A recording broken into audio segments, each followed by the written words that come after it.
Hola, muy buenas a todos. Bienvenidos a Heavy Mental, el podcast para metalear pensando o pensar metaleando, con Miguel, David Alayón y Javier Recuenco. En tiempos de hombres de acción y gente directa, un pequeño oasis de reflexión y pensamiento antes de que nos lleven al apocalipsis. Un podcast completamente aleatorio en el que lo único en el que coincidimos es en que no tenemos ni puta idea de lo que estamos hablando. Hola a todos, bienvenidos a Heavy Mental, el podcast nuevo que acabamos de crear David Alayón, Miguel y yo mismo, el que os habla, Javier Recuenco, donde vamos a intentar hablar de multitud de temas interesantes sobre ciencia, tecnología, cosas molonas y en general donde exhibiremos sin ningún tipo de tapujos nuestra absoluta desvergüenza ante la falta de conocimiento más elemental que tendremos sobre las materias que trataremos. Os voy a dar entrada a David. David, saluda a la afición. ¿Qué tal, heavy mentaleros? Muy bien, Miguel, saluda también a la afición, por favor. ¿Qué tal, compañeros del metal? Bueno, más bien sería del mental, compañeros del manicomio. Correcto, esa es la actitud. Por favor, ¿podéis contar un poco quiénes sois y con quién habéis empatado en la vida para sentiros como que podéis hacer un podcast contándole a la gente cosas interesantes, por favor? Pues a ver, yo la verdad que...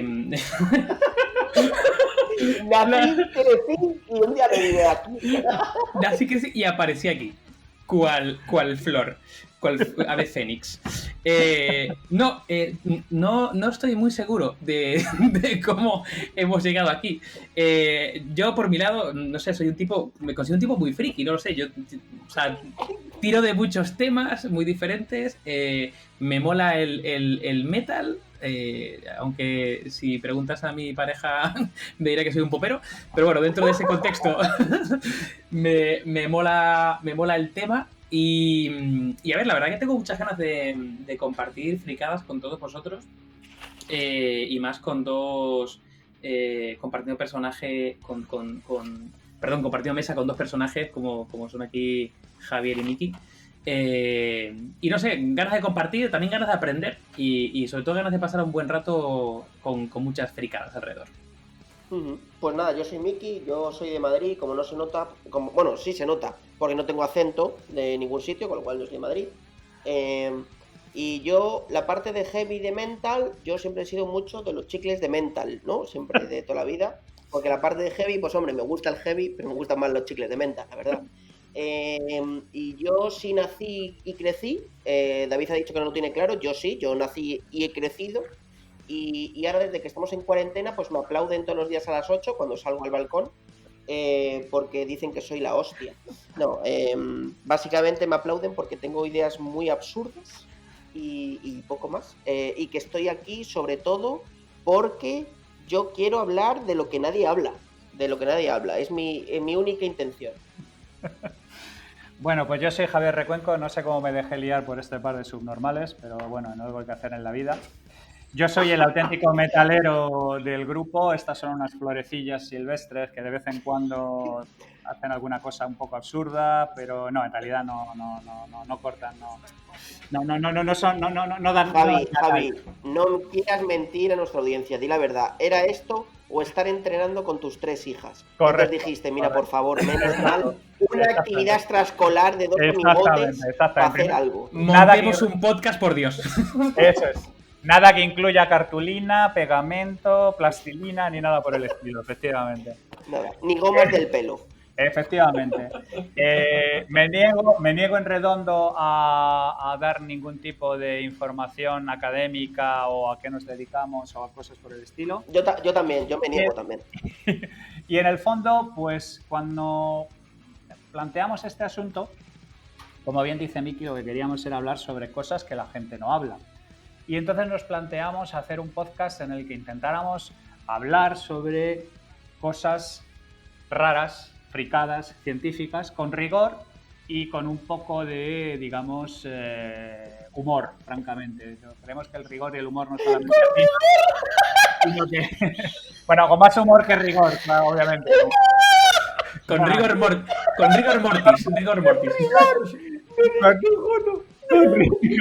rigor mortis, efectivamente.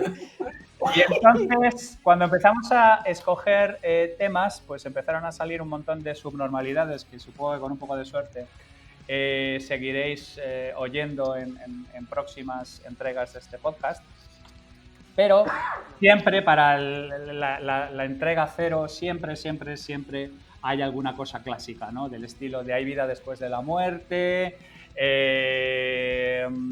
existe el infierno. Pues nosotros nos dedicamos en el apartado de cosas y lugares comunes para gente sin imaginación.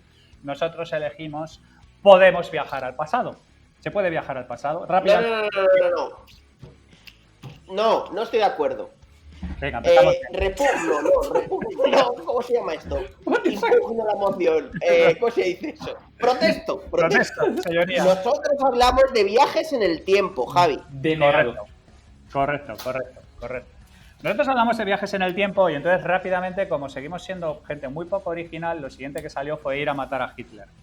Pero, naturalmente, al cabo de unos cuantos golpes, se impuso la racionalidad y entonces nos pusimos... Y Hitler nos caía bien, entonces... Hitler nos ¡Qué va, pobre señor! Exactamente. Hitler nos parece una persona incomprendida y básicamente víctima del hecho de que ocurrió la guerra. Y entonces... Era un tío ordenado. Exactamente, era un tío que tenía sus cosas, como todo el mundo tiene, pero bueno...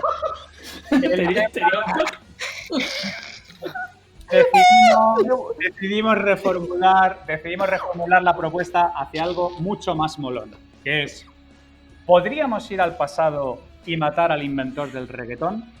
He aquí la pregunta que dejamos caer encima de la mesa para el podcast de hoy.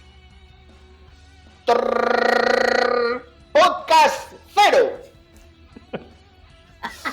Muy bien. Me estoy mirando. Qué buena idea para hacer un ruedo de tambores. Si queréis no lo vuelvo a hacer, pero yo creo que a los fans seguro que se ríen de mí. Bueno, pero entonces, una cosa.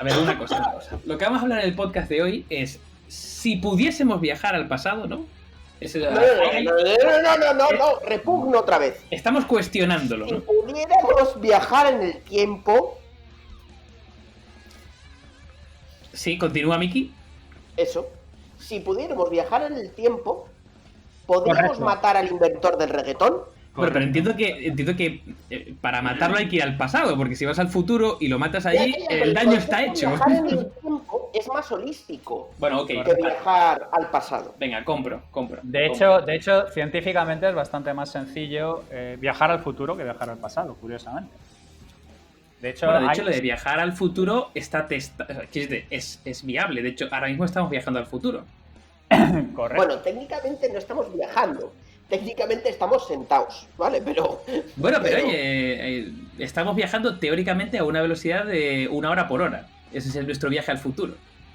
Correcto. Claro, bueno, pero ahí ya entramos, si queréis entramos en la relatividad especial. Porque claro, ahí ya, si queréis entramos en harina. Tú entras. Porque ahí, o sea, la teoría de la relatividad especial, para empezar, de los tres, ¿quién está de acuerdo? ¿Alguno está de acuerdo? Yo creo que no está en discusión. Claro, ¿cómo que quieres estar de acuerdo?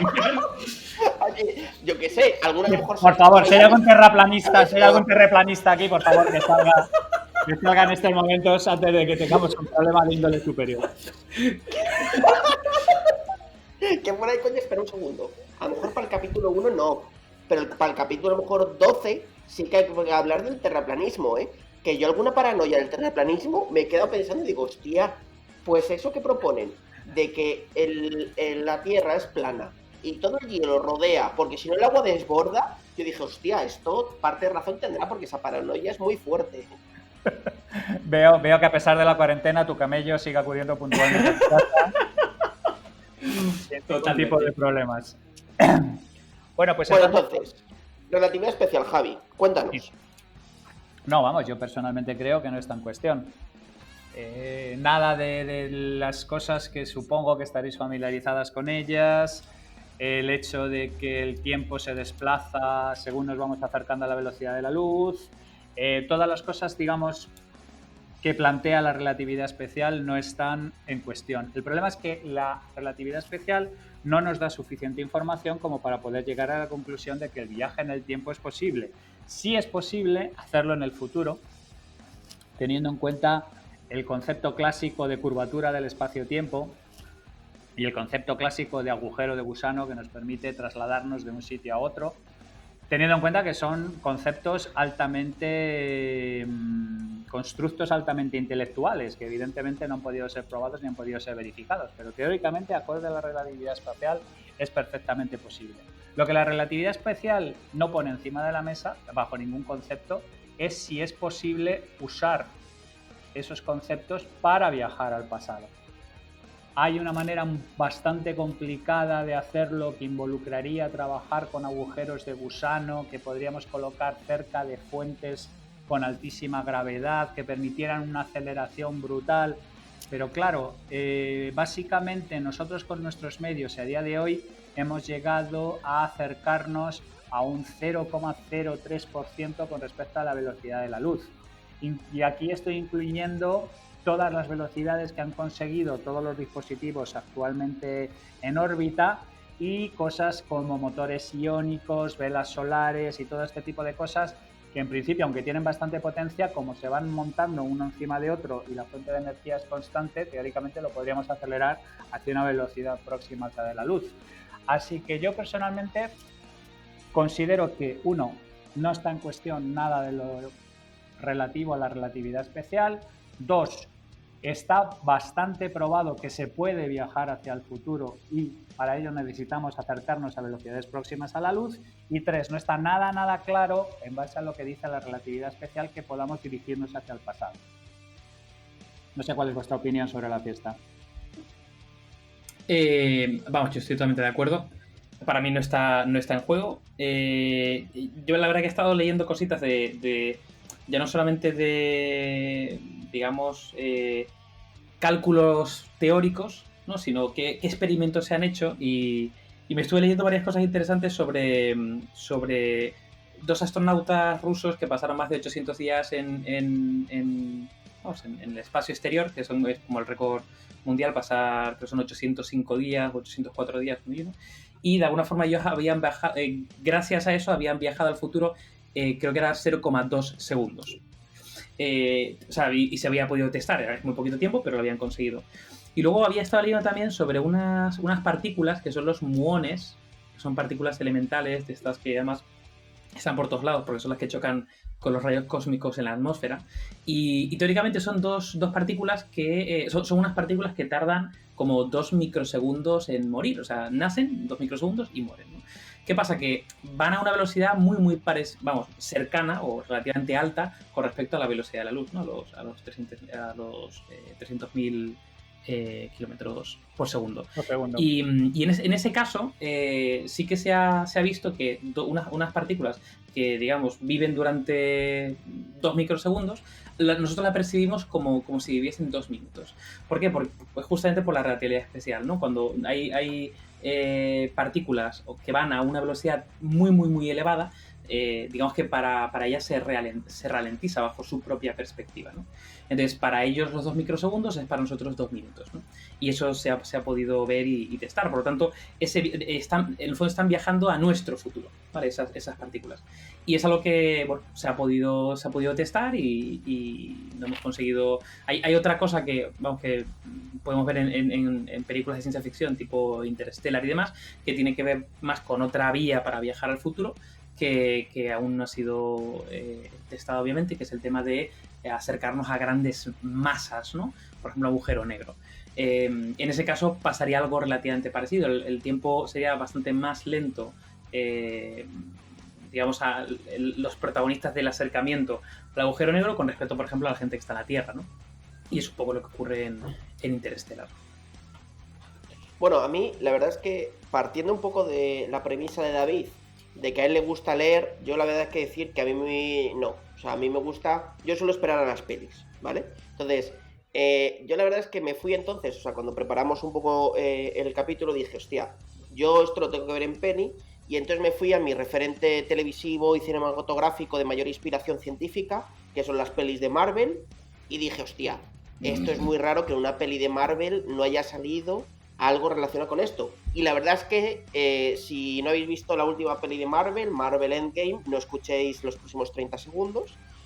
Básicamente, no sé si os acordáis, que consiguen ir al pasado, pero no aprovechando ninguna de las teorías clásicas, bueno, quizá la más moderna de las clásicas, que es al final la consideración de los agujeros de gusano, como decía Javi, más moderna, ¿no? Como un punto de vista con un puente de Einstein-Russell, que al final es una característica del espacio-tiempo que se supone que lo que hace es que dentro de la relatividad general marcada por Einstein, consigue doblar o consigue hacer un atajo en el espacio-tiempo por el cual puede desplazarse cierta parte de materia entre los dos extremos de un puente de partículas, ¿no?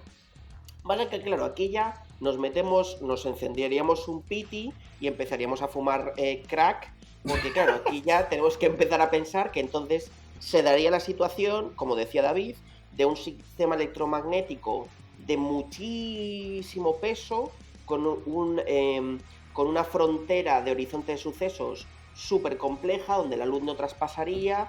Y bueno, no sé si conocéis un poco las teorías de Hawking sobre todo esto alrededor de los agujeros negros, túneles y demás, pero claro, aunque se ha llegado a postular un poco por encima, toda la visión cuántica de las radiaciones de Hawking y de todas las curvas temporales que se filtran por todo el espacio-tiempo es una fumada de cojones, ¿no? Entonces, a mí hay una cosa que sí que me gusta del referente Marvel, y es que como pasa en casos como Interstellar, la gran mayoría de veces está científicamente muy bien sopesado, ¿no?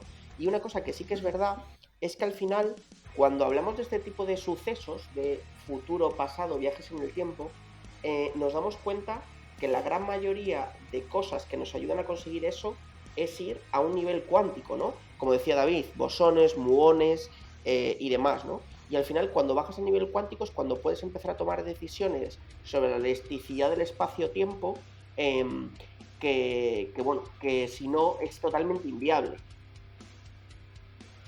Claro, yo sí intentaría separar un poco dos cosas que creo que es importante separar. Por un lado, ¿dónde está ahora mismo la ciencia? ¿Qué es lo último que hay sobre la ciencia y la posibilidad? Y luego ya, si queréis, abrimos un poco los escenarios más, cómo se ha representado el viaje en el tiempo en la cultura popular, películas y todo este tipo de cosas. Yo personalmente, por cerrar un poco el frente de la ciencia, a mí lo más interesante que he leído últimamente sobre todo este tema es el libro del profesor Richard Muller, que es de Berkeley, que se llama Now, The Physics of Time, ahora las físicas del tiempo, donde Muller comenta, después de trabajar mucho tiempo, él ha estado trabajando mucho tiempo sobre el tiempo, que él personalmente piensa que realmente existe una cosa que es el espacio-tiempo y que básicamente, según se crea espacio, se crea tiempo. Él tiene una teoría según la cual el tiempo se generó con el Big Bang y según el universo se ha ido expandiendo, según se ha ido creando más masa, se ha ido creando más tiempo. Y el hecho de que el tiempo exista devenga del concepto de que el universo se está expandiendo, ¿vale? Él ahora mismo lo que tiene es una conjetura y espera que el LIGO, el medidor de ondas gravitacionales por láser, que es capaz de medir la creación y la destrucción de grandes masas de materia por las ondas gravitatorias que generan, sea capaz de probar su tesis. Su tesis fundamental es que cuando se expande y se crea energía, se crea tiempo. Y cuando desaparece grandes cantidades de masa, desaparece también el tiempo. Entonces, su tesis es que hace relativamente poco los agujeros negros se condensaron en una cosa que se llama una especie de superagujero negro, en la cual se creó una increíble cantidad de masa que permitió, digamos, de alguna manera que el tiempo se modificara en una pequeñísima fracción. Él está esperando, insisto, un poco como ocurrió en su momento con Higgs, ¿no? Que formuló la existencia del bosón de Higgs de una manera teórica, y hasta que los grandes experimentos en el en el LHC suizo no permitieron verificar la realidad de la teoría que tenía. Él está esperando que el LIGO, digamos que de alguna manera, verifique su teoría. Y si su teoría es cierta, básicamente lo que quiere decir es que estamos siempre caminando en el filo de la creación del tiempo. Con lo cual, usando los términos de la relatividad especial, podríamos irnos hacia adelante, pero no hay ninguna manera física de volver hacia atrás. La tesis, desde el punto de vista conceptual, a mí me parece bastante sólida. El libro es buenísimo, os lo recomiendo. Insisto, se llama Now, The Physics of Time, salió en el 2018, de Richard Muller. Y en el caso de que se verifique, y es algo que posiblemente ocurra dentro de 30 años, como ocurrió con el bosón de Higgs, pues básicamente tengamos ya una certidumbre de que no se puede viajar en el pasado. Con lo cual el señor Miller oficialmente a partir de ahora es un impresionante aguafiestas. Porque en la cultura popular, como ahora veremos y como ahora podemos hablar de ello, se han creado multitud de enormes productos, tanto literarios como cinematográficos, alrededor del concepto de poder viajar en el tiempo y las paradojas que lleva aparejadas.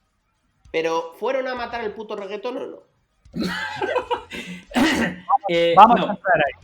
No, pero un segundo. Por terminar, que me parece interesante. O sea, ¿qué implicaciones tiene que la teoría de Müller se pruebe? Es decir, ¿qué implica la generación de tiempo con la generación de energía? Con la generación de espacio, con la generación, digamos, de masa. Pues básicamente que el tiempo se crea porque el universo se está expandiendo. Si de alguna manera mágica el universo dejara de expandirse, se dejaría de crear tiempo. Y nosotros estamos siempre en ese filo que hay de la creación de materia, ¿vale? Y entonces, como se está expandiendo de manera continua y se está creando de manera continua materia, pues básicamente nosotros estamos montados como si estuviéramos montados encima de una ola. Y eso lo único que nos permite en los escenarios dictaminados por la relatividad especial, nos permite de alguna manera que en determinados espacios de la curvatura del espacio-tiempo, porque fíjate, aquí nosotros, Einstein lo que trae encima de la mesa es que hay una dimensión que es la dimensión espacio-tiempo y que tiene una entidad propia y que a pesar de que nosotros no la sintamos o no la percibamos o nuestros sentidos no nos permitan percibirla como es debido, Müller dice que se está creando constantemente porque el universo se expande.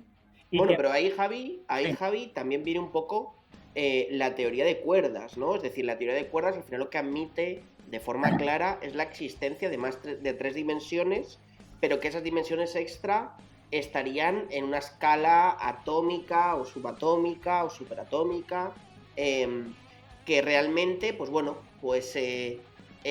considera un poco, bueno, de hecho ahí es la teoría de Kaluza-Klein, que es con la prima de Calvin Klein, por parte de madre.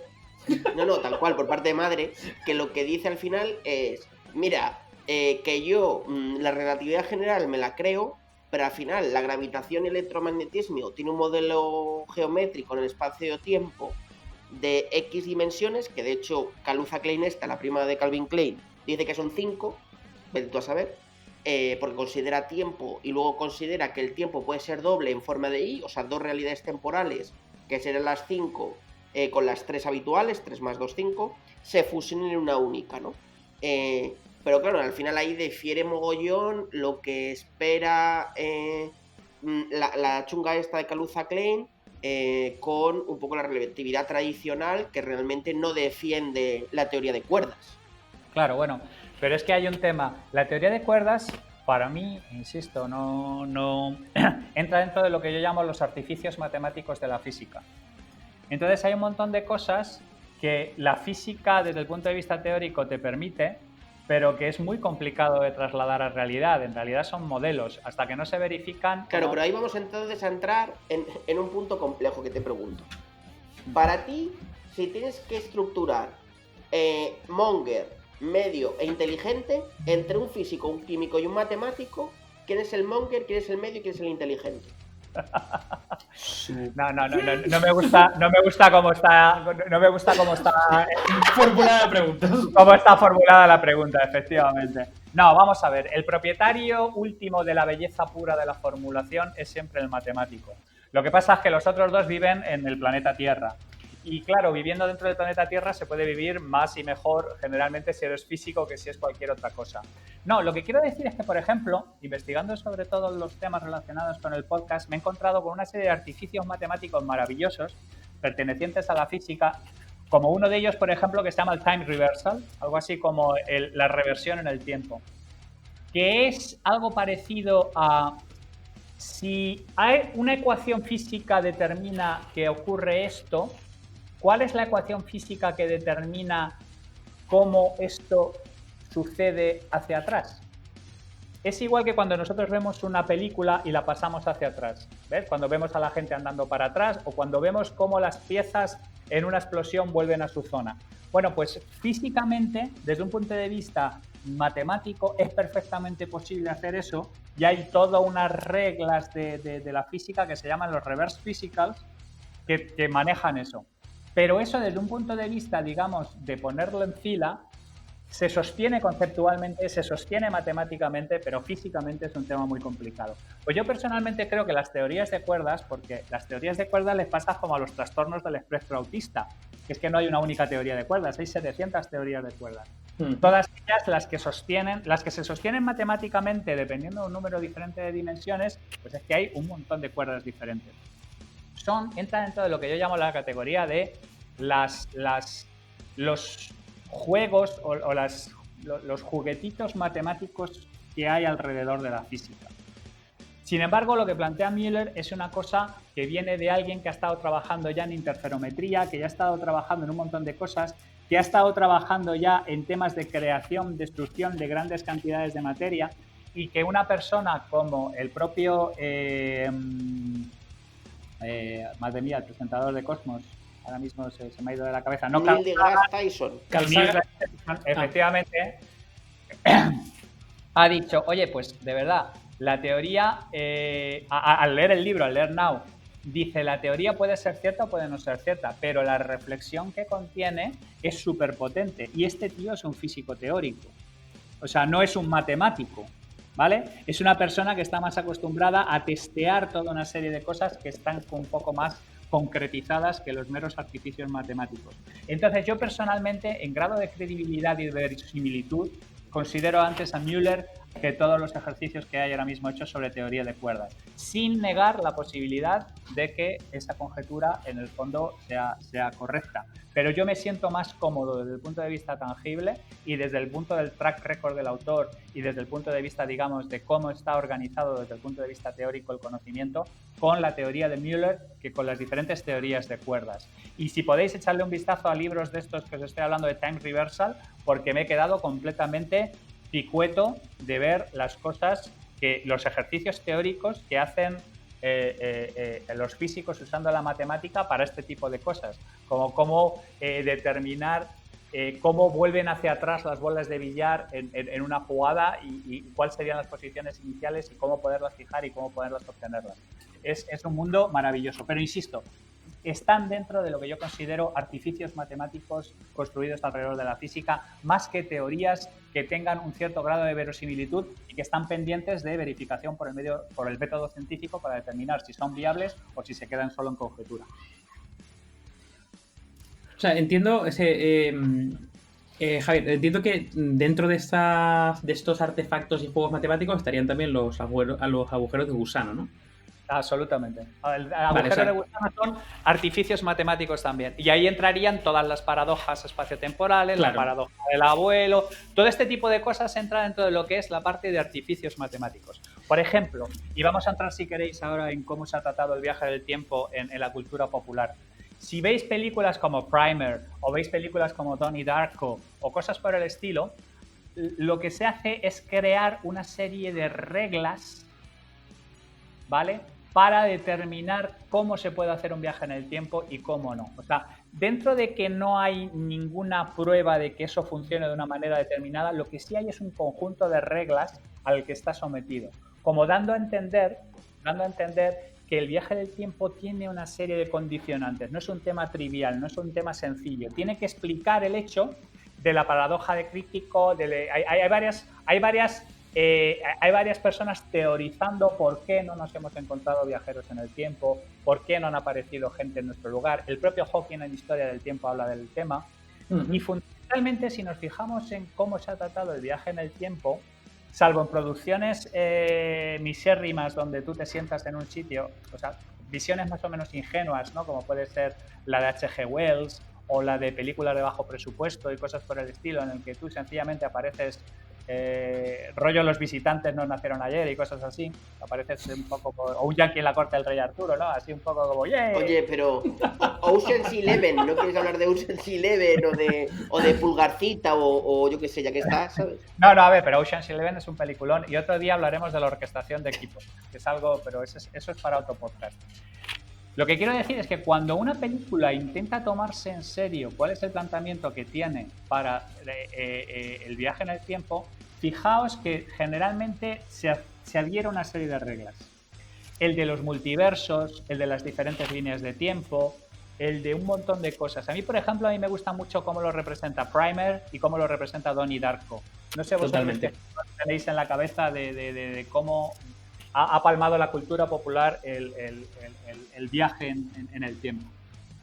Bueno, de todas maneras ahí, o sea, ya está por diferenciar, o sea, al final lo que no se cuestiona es la parte del viaje al futuro, ahí está, hay como muchas posibles fórmulas de verlo, pero bueno, no se cuestiona y en las películas pues tampoco, nos podemos ir a Star Trek y coger el warp que va a velocidades de la luz, pero bueno, digamos que todo está como entendido y formulado un poco entre lo que tú dices de artefactos matemáticos, pero también una parte como de reglas que tocan el mundo real. El problema yo creo que viene es cuando viajas al pasado, que es el caso, por ejemplo, de Primer. El caso de Primer a mí me parece un peliculón, me parece que es de las pocas, bueno, no voy a decir de las pocas, pero por lo menos de las pocas películas que se lo toman como muy, muy en serio. Sí. Y claro, la única forma de resolverlo, aparte de los taquiones, que eso luego lo sacamos como fórmula rara que utilizan, pero la única forma de plantearlo tiene que ver con no estar en la misma línea temporal o en el mismo universo. Esa es la única forma de resolverlo. Esa es la única forma como de resolver las paradojas que se generan. En el caso de Primer, el caso de Donnie Darko es un pelín diferente porque también va hacia la proyección hacia el futuro, ¿no? Es la proyección de lo que va a ocurrir hacia el futuro. Pero en el caso del pasado, que es el caso de Primer, o el caso, por ejemplo, ¿cómo se llama? La de Loop o la de Looper, digamos que son películas que, claro, no puedes plantear esa paradoja, porque si la planteas estás como perdido. Entonces entiendo que el caso de Primer son diferentes líneas temporales. Claro. Esa es la explicación que plantean. A mí hay un punto que me interesa muchísimo de la parte de cultura popular, que es que yo, bueno, a lo mejor quizá porque por generación es lo que me tocó, pero a mí me parece súper, súper interesante, y es que si os fijáis, realmente por cultura popular, ¿de dónde bebemos todos nosotros? Todos los que hemos nacido después del año, no sé, 50, joder, de una peli que yo creo que todos adoramos. Y por favor, un aplauso para Robert Zemeckis, que es Back to the Future, ¿no? Regreso al futuro. Que al final yo creo que ahí, Regreso al futuro en España, Volver al futuro en Latinoamérica, ¿no? Que yo creo que con esa música también de Alan Silvestri, con esa parte de Robert Zemeckis al guión, al guión y a la dirección, ¿no? A las dos partes. Y luego esa parte de Steven Spielberg en la parte de producción ejecutiva, yo creo que, por supuesto, con la figura de J. Fox, de Michael J. Fox, demuestran cómo, pues tiene una parte de comedia, tiene una parte que es de entretenimiento, pero también reflexionó sobre la posibilidad de que en algún momento él pudiera viajar al pasado y cambiar la relación entre sus padres, y cómo se plantea ya ese primer componente de, ojo, que llegado el caso, si yo pudiera volver al pasado, se me plantea una paradoja espacio-temporal en donde si yo tomo una acción que me afecta a mí mismo, yo puedo llegar a desaparecer, ¿no? Y a nivel de cultura popular, quizás una simiente que, por supuesto, luego a nivel físico y matemático, luego se ha trabajado, ¿no? Más con la parte del LIDAR, del LHC, o sea, de toda la parte de muones, hadrones y demás. Pero en el imaginario colectivo, en la paradoja social, cultural, en toda la parte esta de, pues más de cultura popular, creo que Back to the Future ha sido como uno de los grandes, bueno, pues precursores de ese pozo sociocultural, científico, de este tipo de situaciones. Yo por lo menos lo siento así, no sé qué opináis vosotros. Bueno, vamos a ver. Back to the Future es una película maravillosa de la que tengo un buenísimo recuerdo y que vamos a separar dos cosas. Uno, la parte filosófica sobre las paradojas espaciotemporales es algo que viene ya de Aristóteles, viene de Platón, viene de San Agustín, viene de muy atrás, ¿no? Y me parece que es una reflexión bastante interesante. Y luego la parte de la ciencia en Back to the Future es un poco de cachondeo total, ¿vale? O sea, evidentemente tú ves Back to the Future no por decir de alguna manera como la ciencia, aunque insisto, tú no ves nada, ninguna de las películas sabiendo que en el fondo en la parte de atrás de tu cabeza sabes realmente qué es posible y qué no es posible, y el cine en el fondo es la suspensión of disbeliefment, la suspensión de la incredulidad. Pero a mí Back to the Future me interesa muchísimo desde el punto de vista humano y desde el punto de vista de las paradojas que se pueden plantear y desde el punto de vista filosófico. Y desde el punto de vista científico se toma a sí mismo muy a cachondeo. Claro, a ver, yo entiendo que el único punto que tiene ahí Back to the Future es básicamente la excusa de la velocidad a la que va el coche, que es la única premisa que tiene algún tipo de conexión. A partir de ahí, al final, es una película muy entretenida, pero bueno, desde tomarse en serio, ¿no? Como puede ser el caso de Primer, el tema de viajes al futuro o al pasado, no sería el caso. Eso es. Que no hay ningún problema, que no es Un poco a nivel necesariamente... de referentes, por ejemplo, en la música, ¿a vosotros os consta referentes musicales relacionados con esto? ¿Con viajes en el tiempo?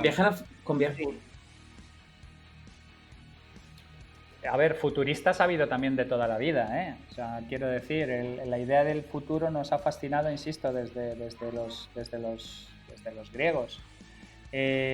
Yo siempre, cuando hablo de mis clases de futurismo y de fringe futurism y todo esto, hablo de aquellas postales francesas de principios del siglo XX que comentaban cómo sería el mundo en el año 2000, que tienen el problema que tenemos todos los humanos, que cuando somos malísimos pronosticando en el futuro porque siempre pivotamos en lo que conocemos, digamos, localmente.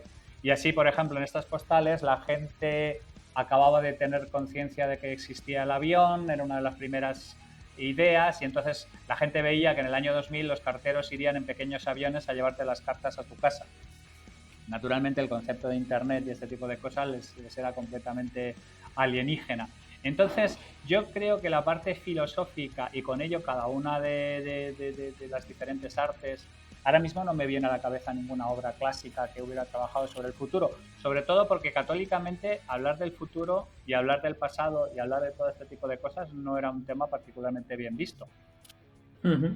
Pero digamos que la idea de la gente de ver el futuro es que está presente en todo, está en los oráculos, está en los videntes, está en la mitología griega, el oráculo de Delfos,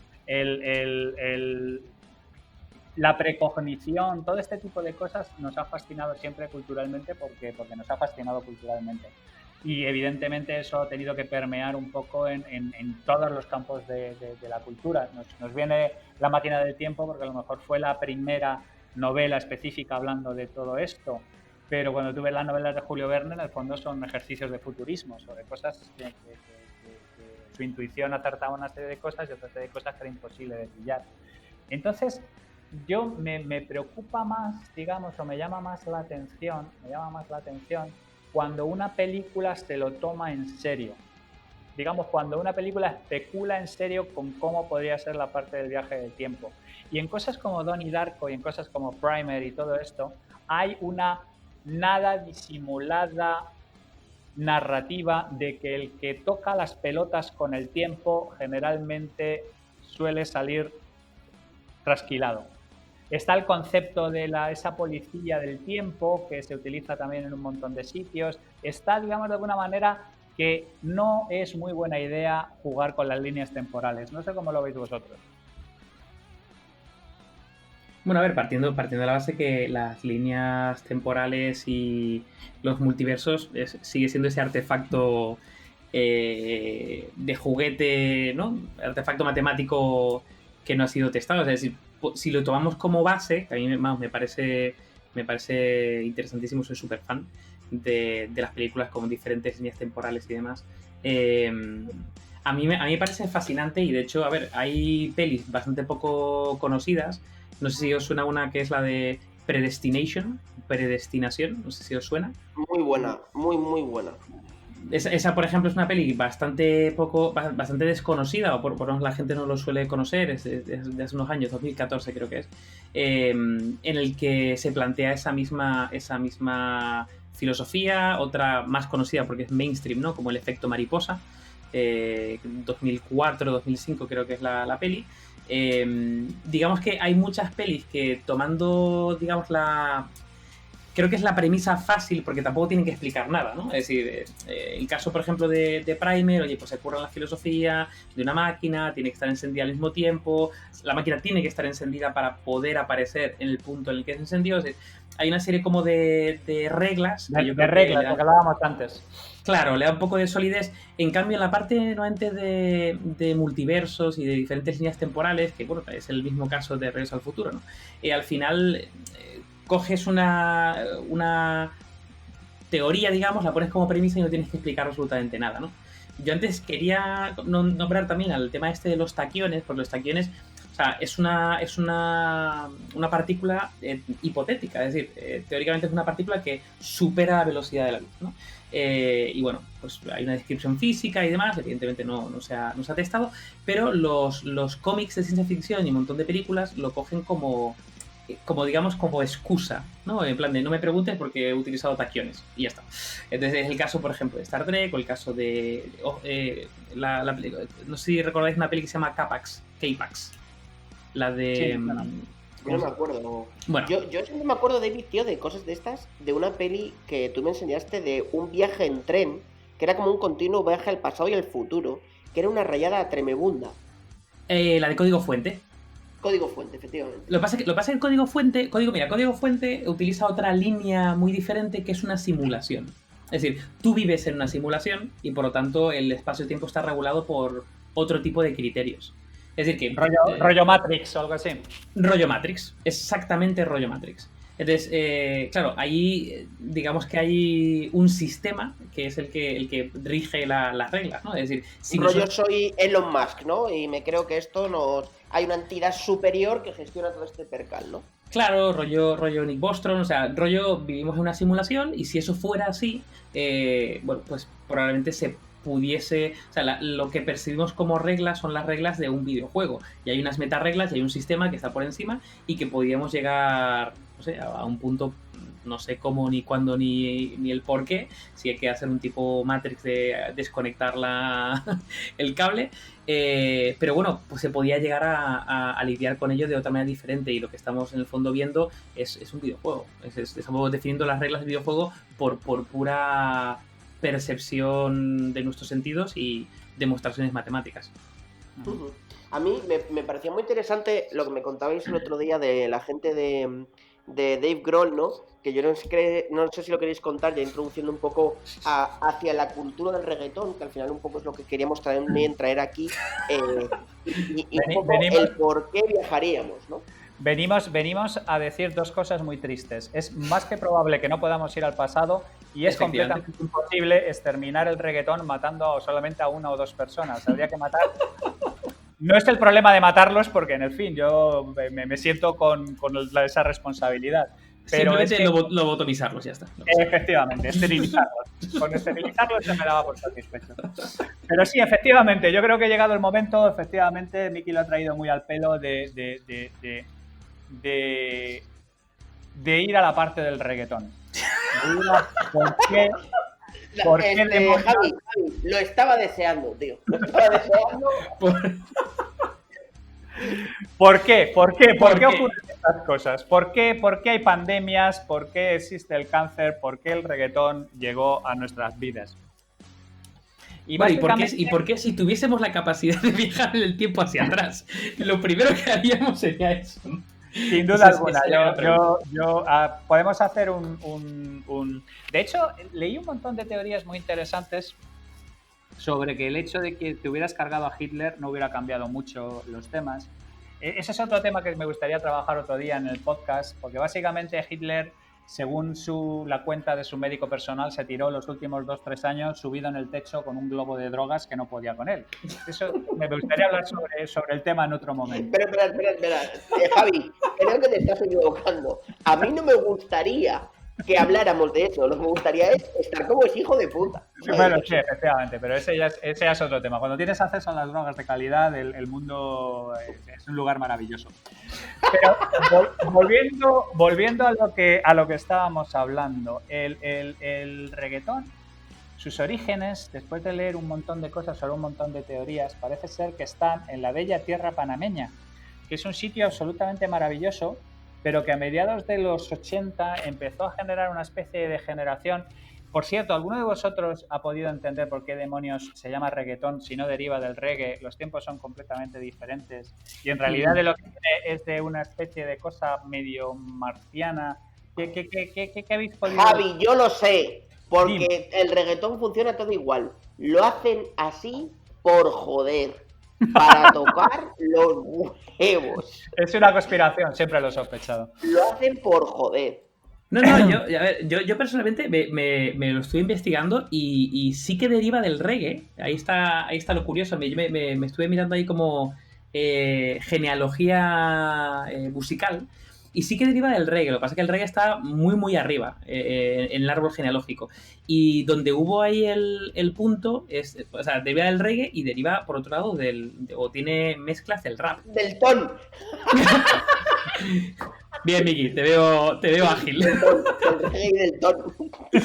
Pero, a ver, deriva del reggae, lo que pasa es que el reggae está bastante arriba y más abajo, o sea, por el camino va cogiendo temas del rap y luego está creo que por medio está el dub, que yo creo que fue la mezcla que le ha hecho ahí, que evidentemente no se parezca nada al reggae, pero vamos, parte del reggae, lo que pasa es que le mete rap y le mete música más latina y al final acaba esa mezcla. Yo hay un problema que tengo muy serio con el reggaetón y os lo voy a decir, ¿vale? Es decir, yo cuando oigo reggaetón, así de primeras, o sea, el cuerpini, lo que me pide es moverme. O sea, a mí, de primeras, así de una, ¿vale? O sea, yo me pongo ahí mi mayumana, bueno, mayumana no, pero mi cosas de estas y oye, pues me lo pongo ahí, no sé qué, y siento como si mi cuerpo de repente estuviera engrasadito y como que no hay problema, jazz flow y tal, ¿no? O sea, tipo, como si estuviera a tope, ¿no? El problema es cuando intento hacer un mínimo análisis de cualquier composición lingüística de las letras, ¿vale? Lo primero, y por supuesto y obviamente, ya si tenemos un poquito de dedos de frente y nos metemos un poco a valorar de forma neurolingüística de qué van, o sea, ya de forma incluso moral, no solo neurolingüística, o sea, el machismo, por supuesto, está a la orden del día y todas estas cosas, ¿no? Pero es que tú dices, pero vamos a ver, ¿por qué no podéis usar un puto vocativo? O sea, ¿por qué no podéis usar bien los artículos? O sea, es que no sé, es algo que es superior a mí y yo reconozco que en el fondo entiendo que tenga cierta modita. ¿Por qué? Porque, joder, igual que los raperos y el mundo 50 Cent, Eminem y toda esta cultura un poco pop barra rap tranquilo y lentito funcionó y sigue funcionando, pues eso, su Eminem, su 50 Cent, toda esta mierda en Estados Unidos. Claro, el mundo latino, con Enrique Iglesias y con Ricky Martin y con la puta camisa negra, pues no tenía suficiente. Y es normal que haya surgido, pues este un poco de pues eso, de movimiento de cuerpín un poco más movido. Pero joder, una cosa es que salga un nuevo estilo musical y otra que sea un estilo musical totalmente denigrante con el 52% de la población mundial, ¿no? O sea, más allá del ritmo y de la composición musical, que es algo totalmente libre. Bueno, yo personalmente voy a intentar ponerme el trajecito de científico. Me voy a dejar el traje de metalero en la percha de la puerta. Porque, claro, básicamente... Un comentario desde los dos puntos de vista, Javi. O sea, como gorrita 1 y luego la 2. No, bueno, sí, un rollo los 6 sombreros para pensar de Bono, ¿no? Tengo el sombrero de la calavera en llamas y el sombrero del átomo de hidrógeno. Venga, voy a poner el sombrero de la calavera en llamas solo un minuto. Sí. Muerte, sangre, destrucción y tortura previa. Como no aporta mucho, me voy a poner el sombrero de científico. Y es que fundamentalmente a mí esto me parece fascinante porque todo este tipo de música me parece un himno a la amígdala. Me parece un llamamiento a las cosas más primales, más básicas, que más nos conectan con los bonobos. Y lo que Miki intenta decir con esto de que se te pone un poco el cuerpito y todo este tipo de cosas es que en el fondo, alrededor de nuestro cerebro reptil está sintonizado a una serie de ritmos primitivos, básicos y fundamentales que de alguna manera nos conozcan en lo que podemos decir una actitud propicia al apareamiento. Entonces, este tipo de música... David, Javi, ¿eso qué quiere decir? ¿Que te entran ganas de follar? Básicamente, ese es el término. Pero espera. Vamos a ver. O sea, si escuchas reggaetón te entran ganas de follar, ¿lo estás diciendo en serio? Sí, así directamente, lo estoy diciendo. Bueno, a ver, lo que quiere, y por puntualizar por puntualizar la disertación de Javier, lo que quiere decir es cuando escuchas la música del reggaetón sin letra. Correcto. Yo creo que no, ¿eh? No, vamos a ver, una de las cosas que en la que yo trabajo en la parte personotecnia es que contenemos multitudes. Entonces tú puedes tener 3 doctorados en física cuántica y luego que te guste el porno con ponis. Son 2 cosas que no son en absoluto compatibles. Entonces, me has pillado, me has descubierto. Joder. Claro, lo que no nos damos cuenta es que esa persona que es perfectamente conocedora de las reglas internacionales del mercado de derivados, luego puede tener una pulsión básica que acude a la pirámide de Maslow a cosas bastante más abajo, colocadas bastante más abajo. Entonces, mi teoría fascinante es que este tipo de ritmos, de alguna manera, nos llaman al mono que hay en nosotros, al babuino que tenemos dentro, al bonobo del que nos hemos podido más o menos disfrazar a base de añadir capas y neocórtex, pero que en el fondo está allí. Y por eso esa especie de apilo universal a una cosa que musicalmente es un crimen y líricamente es 2 crimen. O sea, es como si juntas al Carnicero de Milwaukee y Paulo Coelho y los haces juntos poner un tema musical. Pues ese es el equivalente. Te voy a decir una cosa. Ojalá fueran pareja de baile uno con el otro, ¿eh? Me lo iba a pasar. Correcto. Entonces, esto que de alguna manera conecta con movimientos panameños en la mitad de los 80, puertorriqueños en los 90, efectivamente, tiene que ver con el hecho de que la cultura predominante y emergente en los focos ha sido siempre la latina. Norteamérica es un sitio donde los latinos van a terminar. Yo tengo un amigo que tiene una distribuidora de cine iberoamericano que dice que dentro de 30 o 40 años el 50% de la población de Estados Unidos será latina o de origen latino. La oficial, no como ahora, ¿no? Efectivamente, la oficial, no como ahora. Yo creo que de facto ya debe estar cerca, pero evidentemente como esa gente no existe, no está en ningún sitio. Otro día hablaremos de demografía, que es otro tema bastante interesante también. Pero básicamente es lo que conecta este tipo de danzas primarias, primitivas, pasadas por el tamiz de la música latina y de los sonidos latinos, que además todo lo que es la parte latina a los anglos les fascina porque les suena como muy tropical y como también muy sensual. Ellos, como son calvinistas, la parte de fornicar la llevan como un poco bastante peor porque eso no les hace a Dios. La prueba es que ellos exterminaron a los indios nativos y nosotros nos mezclamos, o sea, para que entendamos las diferencias socioculturales en un sitio y en otro. Entonces, ¿cuál es el problema fundamental que tenemos? El problema fundamental que conecta con la anécdota que tú mencionabas de Dave Grohl, que la puedes mencionar porque es buenísima, es que estamos rodeados de esta música porque se ha descubierto que de una manera que todavía no creo que se haya articulado científicamente, conecta con nuestro bonobo interior. Y entonces, aunque no te guste en absoluto, estás rodeado. estás como Dave Grohl mencionaba que posiblemente hubiera oído. Bueno, cuenta la anécdota, Miki, que no. No, yo creo que yo no soy experto musical, yo creo que aquí David y Javi tenéis que contar un poco esta anécdota, porque yo la verdad es que Dave Grohl a mí me parecía el hermano de Cristina Cifuentes, o sea, no tengo ni puta idea de quién es, o sea, sí he escuchado canciones de Foo Fighters, pero lo que más me asemeja a Dave Grohl es que los dos tenemos barba, ¿sabes? Y él muy fea, además. Bueno, pues Grohl tiene un vídeo absolutamente legendario donde está con un compañero suyo de banda o con su camello, no lo sé, diciendo cómo una mañana se había dado cuenta de que había encontrado un ritmo de batería maravilloso, que era chispún, chispún, chispún, chispún, y que luego se dio cuenta cuando se lo presentó a sus compañeros de banda que es que era el ritmo del reggaetón. Y él sabía, pues eso, como le ocurrió, si mal no recuerdo, que le pasó a Tolkien, que creo que descubrió el código binario. No me acuerdo quién descubrió el código binario y fue todo chulo enseñárselo a su profesor y le comentaron que eso ya estaba inventado. Pues lo mismo, Dave Grohl, que es una persona, el antiguo batería de Nirvana, el líder de Foo Fighters, una persona que no es sospechoso de oír ratonadas en sus ratos libres, que además tiene un documental. Bueno, vete tú a saber, que a lo mejor se saben todas las canciones de los pitufos maquineros, O sea, tú no te descansas. Volvemos a lo de que las personas contienen multitudes, efectivamente, vete tú a saber. Totalmente. Correcto. El caso es que se contagió del ritmo y lo trasladó a su manera de plantearlo, y luego ellos intentaron racionalizar el asunto diciendo, bueno, a lo mejor tus hijos cuando los llevabas al colegio escuchabas a Justin Bieber y todo este tipo de cosas. Joder, y a mí me parece absolutamente fascinante cómo una persona que culturalmente está en las antípodas se ve influenciado por este ritmo, porque de alguna manera resulta que este ritmo conecta con su bonobo interior, que nos lleva a la influencia que puede tener la música en las personas, en el comportamiento humano y en multitud de escenarios, que es otro tema que a mí me gustaría en otro momento hablar del asunto en profundidad, porque me parece fascinante. Claro, el tema, yo creo que el tema de todo esto es cuando llevas un ritmo que, no sé, que conecta con algo muy profundo, ¿no? El cerebro reptiliano y demás.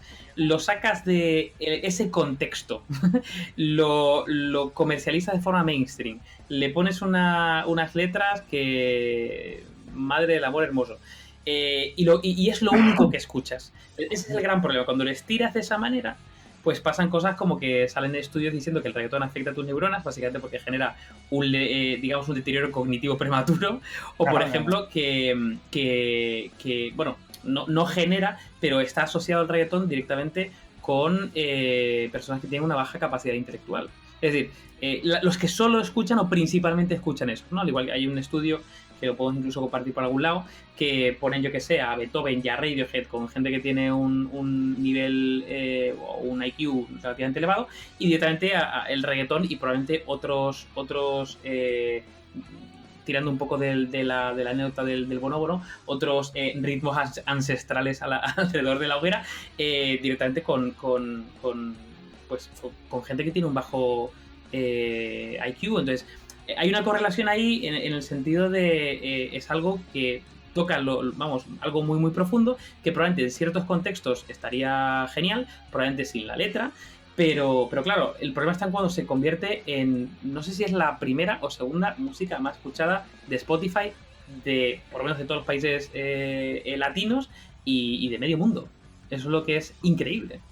A mí, o sea, hay una cosa que en general yo, intentando diseccionar en mi mente un poco la parte esta de cómo puede ser que el reggaetón haya sido tan mainstream, es que realmente es eso, es que es simple, ¿no? O sea, y la simpleza está en que es lo suficientemente simple como para que todo nos dé ganas de tener actos sexuales con nuestras esposas, como dice el compañero Javi, ¿no? Pero bueno, a mí me gustaría también hacer una pequeña discusión sobre eso, porque claro, si tú te vas, por ejemplo, a cosas, a cómo crear la pista maravillosa de reggaetón, ¿no? Tú dices, a ver, vale, tempo, ¿no? Como componente de la música. Joder, el tempo, al final es que si te vas a un reggaetón, es algo, hay de todos los tipos, pero en general no es un tempo súper fuerte, súper poderoso. Es lento, es suave, aunque tiene zonas de ritmito, ¿no?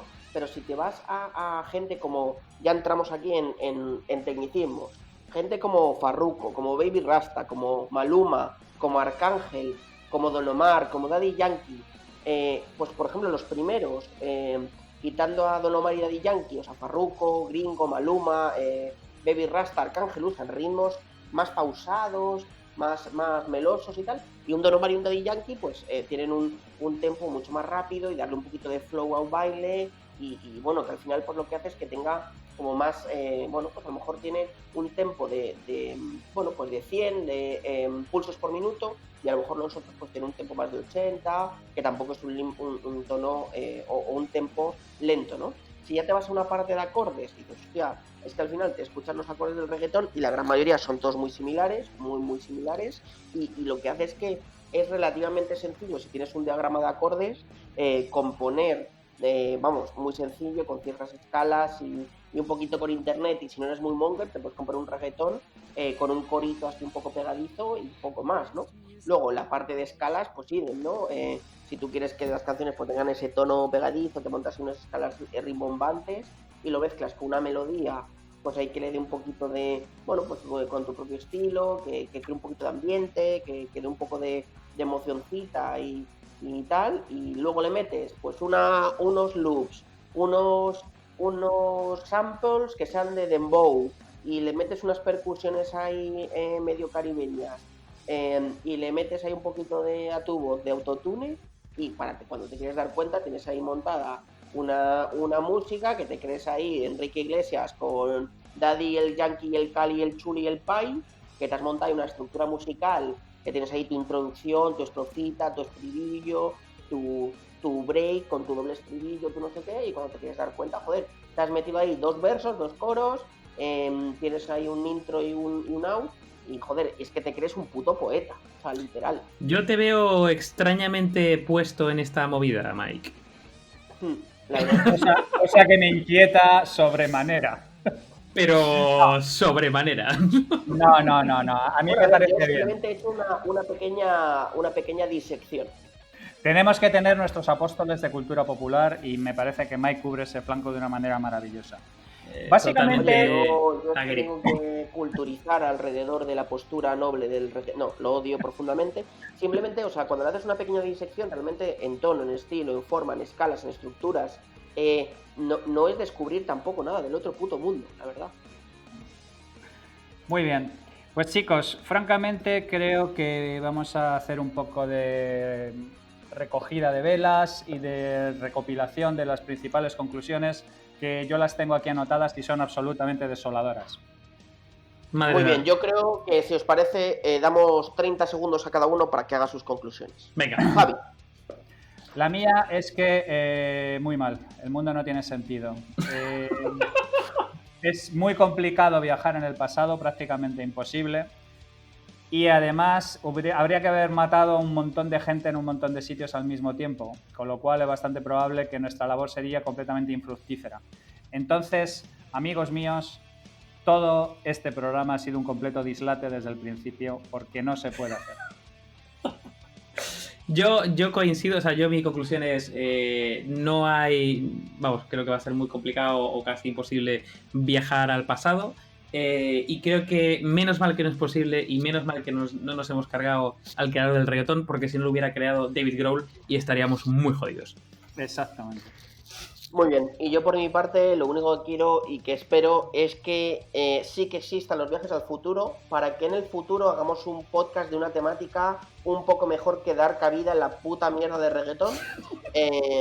Y además, bueno, pues que nos escuchéis mucho. Es decir, yo quiero viajar al futuro para ver cómo dentro de mucho tiempo nos escucháis muchísimo. Bueno, amigos, ajá, muchas gracias. Chavales, ha sido un placer estar con vosotros aquí. Señores, esto ha sido Heavy Mental. Ha sido un placer, Javi. Esto ha sido Heavy Mental, el problema cero. Volveremos con cualquier otra idiotez complicada sobre la que podamos reflexionar de manera completamente absurda. Un abrazo a todos, cuidaos mucho. Por mi parte, igualmente, un abrazo para todos y avisaros que si nos queréis mandar cualquier email, nos lo podéis mandar a somosheavymental@gmail.com y estaremos encantados de leer vuestras fricadas y proponernos temas. David. Yo, si nos proponéis 2 temas totalmente inconexos entre sí, intentaremos montar un podcast como este para unirlos de alguna forma. Muy bien, un abrazo. Venga, un abrazo, mentaleros, cuidaos mucho.